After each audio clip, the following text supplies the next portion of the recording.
Well, they had me back on BBC Question Time for a second time.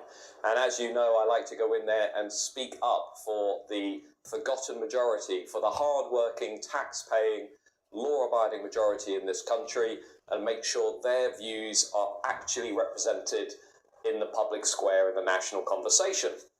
And this was a really interesting one because I was clearly on a panel which had a particular worldview, shall we say, and Question Time was held in Bradford, which of course, you may know, recently opposed a national inquiry into the grooming gangs, into the Pakistani Muslim rape gangs. So I went into this with a clear plan, a strategy, if you like. There were things I wanted to get onto the table. I wanted to really speak up for people who are desperately concerned about what's going on in our country. And it started with me really getting one issue onto the table. I'm just going to show you a few clips, but getting one particular issue onto the table, which was around the rape gang scandal. Now, a question came up halfway through the show about Prince Andrew losing his title, being relegated to just Andrew, and I took that as my opportunity to say this.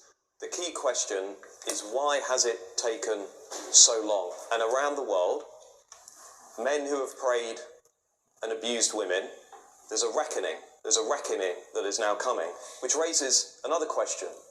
Why has it taken the Labour government so long to give us a national inquiry into the truth of the rape gang scandal, the mass abuse of white working class girls by Pakistani Muslim men? Hang on a minute, Matt. We are talking about the decision by the King to put Andrew in this title. We're speaking in Bradford. Bradford refused to hold a local inquiry into the rape gangs.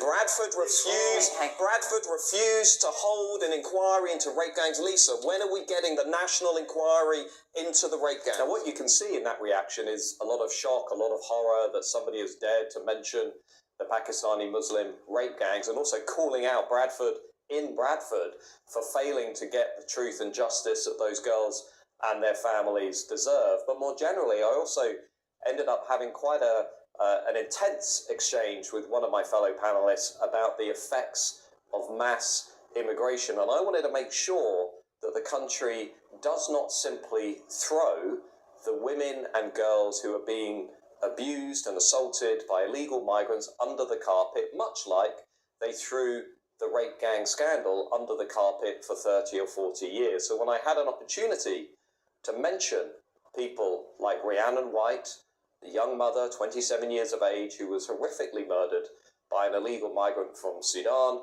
I took that opportunity to say this. There's a group of people that really haven't been mentioned so far, which is the British people. When did it become acceptable to impose an extreme policy of open borders, unvetted illegal migrants coming into the country, nearly 200,000. On the current trends, by the next general election, on the current trends, we will have another 181,000 illegal migrants coming into this country over the next few years. You say they don't commit crime, violence, etc. What do you say to the family of Rhiannon White, the young mother who was murdered by a man from Sudan? What do you say to the family of the 8-year-old in Lambeth who was raped by an asylum seeker? Or the 12-year-old in Nuneaton who was raped by an asylum seeker? Or the 10-year-old in Stockport? But this is the narrative that we have. And if we talk about it, we're far right. If we talk about it, we're racist. And by the way, Lisa, your leader, Keir Starmer, just stood at Labour Party conference and said, if you are voting for the Reform Party, if you want to change this country, you're far right, you're Nazi, you're fascist. That's what it said. Sorry, well, okay.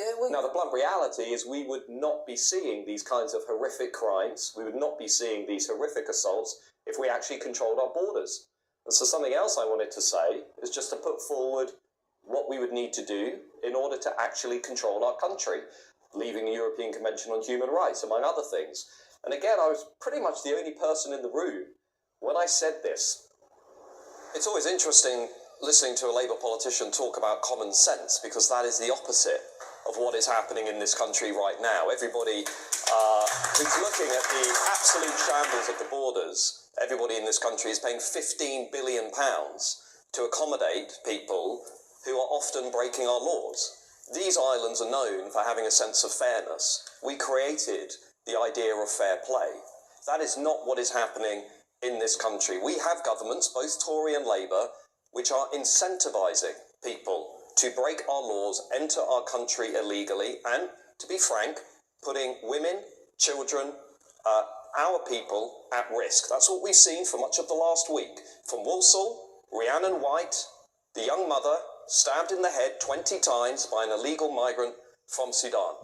That's what we've seen in places like Uxbridge. That's what we've seen in places like Bournemouth. This is a complete shambles. We need to put the British people first, take control of our borders, leave the European Convention on Human Rights, repeal Tony Blair's Human Rights Act, and detain and deport anybody who arrives illegally.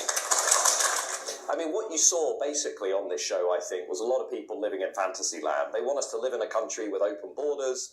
They want us to live in a country where we only ever talk about minorities, never the hard-working British majority. They want us to live in a country where we're not actually putting the hard-working, law-abiding people first. That's exactly where they belong. And this also applies to economics. A question came up about tax rises because, yeah, taxes are going to go up under this Labour government at the next budget. And to be frank, taxes are going to keep going up until somebody in this country is honest with the British people about the fact that we're broke.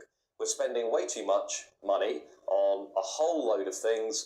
We don't have any strategy for growth, and we don't have a political class who are getting real about the amount of debt that we have as a country. We're spending a lot of money, I'm about to tell you, we're spending a lot of money just servicing our national debt. So when I got this opportunity too, just to talk about the economy and tax, I said this. I mean, this is fantasy land. This country, if we turn it into the place that I'm hearing about, where we basically chase out wealth creators, job creators, entrepreneurs, while leaving the borders open and forcing the British people to pay for all of this, that's basically the end of our country. There is a reason why every European country that tried a wealth tax then came out and said this was the wrong move. What did they say in France after the wealth tax? What did they say in France? Well, they Norway, said, Spain, I'll give you the quote. They said the poor and put it at a higher stayed rate. poor and the rich left. Wealth taxes have never, ever worked. Now, if you want to live in a society where the job creators, the entrepreneurs and so on, and they all leave, and they are leaving, we're losing more millionaires, billionaires than the vast majority of countries around the world. If you want to live in that kind of society where you have to pay even more of the tax burden, while we're exposed to this extreme experiment of open borders, mass migration, and then we keep millions of our own people on out-of-work welfare benefits, not giving them any sense of meaning or dignity in their lives. We've got 1 million young people in this country, not in education, not in employment, not in training, not in work. I never hear people talking about that. Well, we do talk about it on this programme. The answer is we are heading for an iceberg in this country, okay? Debt out of control. We have no growth. We're not productive.